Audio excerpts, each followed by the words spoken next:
The other thing, Mike, I wanted to ask you about, how is Michael Jackson the father? You were there. Mr. Jackson, the father, was amazing. I mean, amazing. Just like Terry was saying earlier about it, as far as how brilliant the children are, and that's the result of Mr. Jackson. He's very big on their education. He was there every minute of the day for these children. And I think I've said before in an interview, basically that when we were staying out in Virginia for a couple months, we had food catered, and he didn't want the breakfast to be catered because he wanted to wake up every morning and make the children breakfast every morning. So when we get to the house, 8 a.m., 9 o'clock in the morning, to get an itinerary for the day, he would have jelly and, all, breakfast stuff on his shirt, so you could see that he was just doing, he was doing the daddy duty. And, right. When we go to see something educational, when we were in D.C., and then we went down to the Smithsonian, after we got done doing the whole tour and whatnot, we get back into the car, and first thing, Mr. Jackson is doing is he quizzing the kids on the things in which that we saw. He was doing things like that nature. And then, then you had the times in which that, I remember when we went to go see the David Copperfield show over at the MGM, and we're walking through, the downstairs part of the casino, the hotel, and, Mr. Jackson making sure the kids all said thank you and, and hello to everybody that were saying hi and whatnot, and Merry Christmas. So he was definitely, very, very hands-on with three kids. And he did an amazing job. And I used to take the kids by myself over to Circus, and he would be calling my phone every 2 minutes, just making sure that, he would ask, how they doing, this and that. And then he'd say, Mike, are they acting up? Are they doing anything wrong? No, not at all, Mr. Jackson. And then, then we go about, so he was really, a tremendously great father. And you, Kerry, also were there as Michael was a father. Give me your take on Michael Jackson, the father. Oh, I echo the same thing that Mike said. I mean, he hit the nail right on the head. He was an amazing dad. You talk about a parent. He was the ultimate single parent. He was a disciplinarian, and it was interesting just to see Michael discipline the kids, but they were disciplined, man. Nothing other than what discipline should be. But they would have time out. He would chastise them.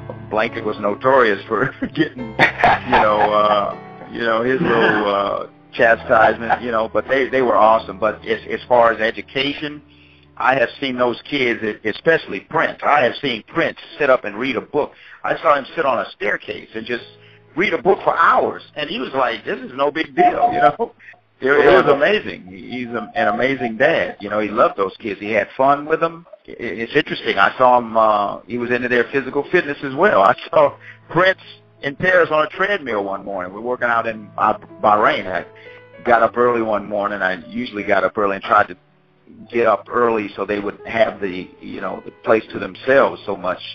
And they were up early on treadmills, all three of them. It's like, wow. He was an amazing dad.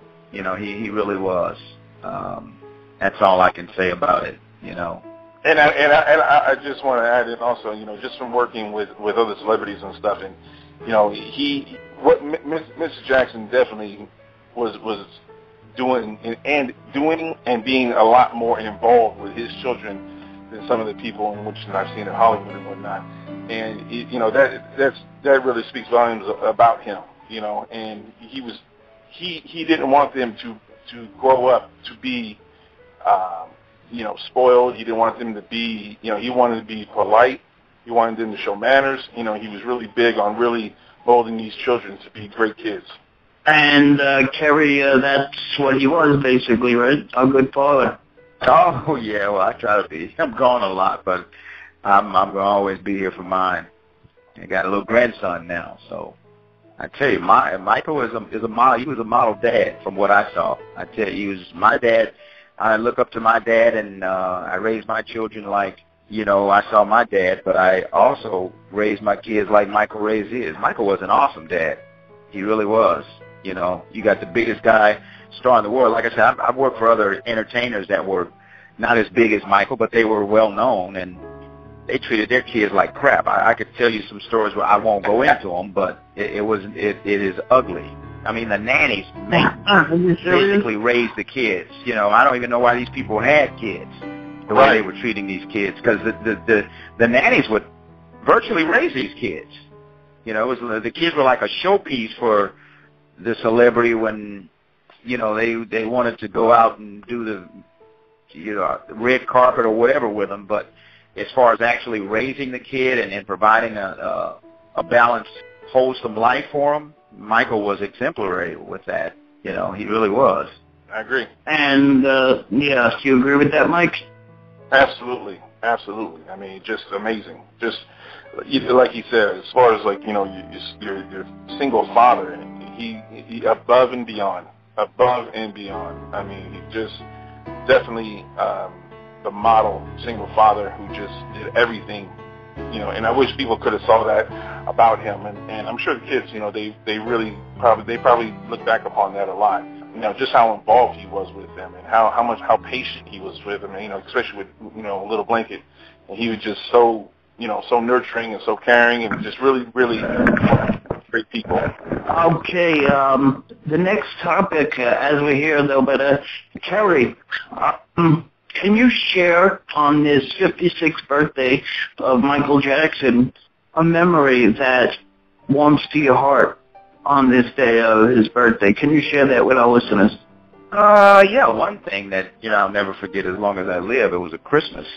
And Michael told me, he gave me a list. I still have all the lists that he wrote out for me to go and get people. He says, Kerry, I got a very special friend, and he does a lot of traveling. He's got, he needs the best computer. I need you to go and get the best computer and get everything with it. I want him to be able to do everything, run the office from this particular, with the product with this gift, this Christmas gift, and get the best one. So I did that. I went and got the best computer and the best printer, and everything was all inclusive. It fit in the little briefcase and everything.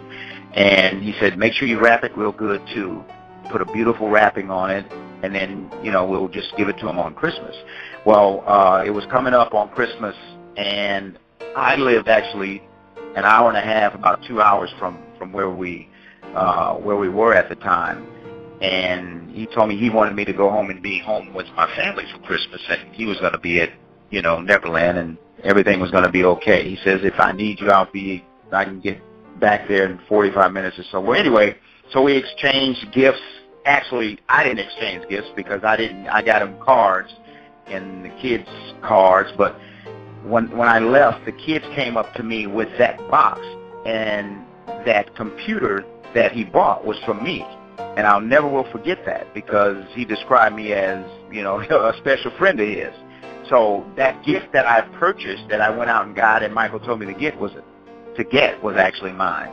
So I never will forget that as long as I live. That really touched my heart, and I still have that computer to this day. I went over to the Middle East and did some security work, and I carried it with me, and I'm looking at it right now. I'm in Houston, Texas, in my house, and I have that computer, and I always will, you know. But it was what he said, and that's the kind of person he was. That's the whole thing about how he was so misrepresented in the latter part of his life that just breaks your heart. You know, how somebody could be so vilified and looked upon so bad at times when he was the most beautiful person in the world. You couldn't make him hurt anything. I remember Michael vowed that we couldn't carry guns. We could not carry weapons. And that was some of the, he would ask me things about that. You know, Kerry, you ever killed anybody? You were a policeman for this long? You ever did? I said, well, yeah, Mike, I did this and I did that. Like, at times I thought, like, this guy's going to fire me. It's like, but it happened, you know. But I told him the necessity for it and the reason for it, and he kind of understood. But it was like, he wasn't into those guns and hurting people. He was into love and spreading love and taking care of the underprivileged and the voiceless. And he was an awesome person, man. And it's going to come out. It really is. Like I said, you saw what this world tried to do to him and the evil media, and I'm not saying all of them because some of them weren't, but he was an awesome human being, you know, and his legacy will live forever, you know. Mike, can you share a memory on this 56th birthday of MJ? I remember when we were in New Jersey, and it was his birthday, and he was staying with a friend, and we got into the car, and we pulled up to the first stop sign, and then we all kind of just turned around and just started singing happy birthday to him and stuff, and he really appreciated it. He got a kick out of that and whatnot, and it was, every time his birthday comes around, that's something that I always think about, sitting there on the street at that stop sign, and just turning around and just seeing happy birthday to him, and the kids were there, and kids were singing as well and whatnot, and, every time there's, like I said, his birthday comes around, that's something special that I always will, I'll always cherish, and just, great fond memory of that, and I'm glad that to be a part of that whole situation. No question. I got to ask you guys, were you a fan of Michael Jackson music? I'll start with you, Kerry. Was I a fan of Michael Jackson's music? Oh, absolutely. Are you kidding me? Yeah, I love all of his music. My wife's a fan. My daughter's a fan. My grandson's a fan now. But absolutely, I grew up, I'm 53 years old, so Michael Jackson was it, man, my whole life, and he still is, but I loved all of his music. I love the Jackson 5 music, and I love the when he went on and went solo, absolutely I'm a fan. How about you, Mike? Absolutely. I grew up, I grew up in Hawaii, and I remember growing up as a kid, and in Hawaii it doesn't get below 70 degrees or 75 degrees, but I had to have the Thriller jacket. I had and I would, and still to this day I still have it, and it's still in great condition because I wouldn't wear it. I would just wear it to wherever I need to go, and then it was like one of my most prized possessions. And I remember when I was probably, I'm not even sure how old I was, but I know I was in elementary school, and I was going to a classmate's birthday party and got her, the Michael Jackson album where he's laying down holding the tiger. It was on the album, and I remember, I thought that was like the best gift that I could give somebody at that time. And then, and as I got older, when Mr. Jackson came to Hawaii to perform, he came to Hawaii to perform. And, I grew up right next to Aloha Stadium right there in Hawaii. And and I had to work that night. And I just, it was such a blessing. I came out, my house. I could hear him. I could hear the show. I could hear the show going on. And I stood next to my car, and I just sat there and I was just listening to it. And I was just, thinking to myself like, man, I wish I was out there. I'm a kid who was a kid who was telling his mother growing up, we would go to like a hardware store and I'd say, let's get that white glove and sew some beads into it or something. You know what I mean? Because I had to have the glove too, And and I just stood there and I listened to the concert going on and stuff, and it was such a blessing that we were on our way to the movies one time, and I got a chance to tell him about how I was standing there, outside the stadium and stuff, and I could still hear him playing, and he laughed, and he was just like, really? You could hear me? And I was like, yeah, Mr. Jackson. I said, man, so you don't know how bad I wanted to be in there to see you perform, and things. And he's like, he really got a kick, the fact that I was, here we are, sitting in the car, and just funny how how God works and makes us, full circle. And Mr. Jackson's music was it for me. I mean, it's still vivid. I'm 40 years old now, and it's still vivid to where I was sitting down and watching him do that moonwalk, on TV. I remember sitting in front of the TV watching it and just amazed, and man, he was it for me. I do have the defense attorney from MJ, Mike Terry. You can hang around if you want for a little bit. He defended Michael Jackson in 2005 in the charges, and he was acquitted on all 14 counts. He's a regular to this show. He joins us for the Michael Jackson birthday bash. I'm talking about the one and only Tom Mesereau. Good evening, Tom. How are you? It's King Jordan. I'm doing fine, Jordan. Thanks for having me again. I always enjoy it, and you're a real loyal supporter of Michael Jackson, and I admire you for it, and thanks for having me again.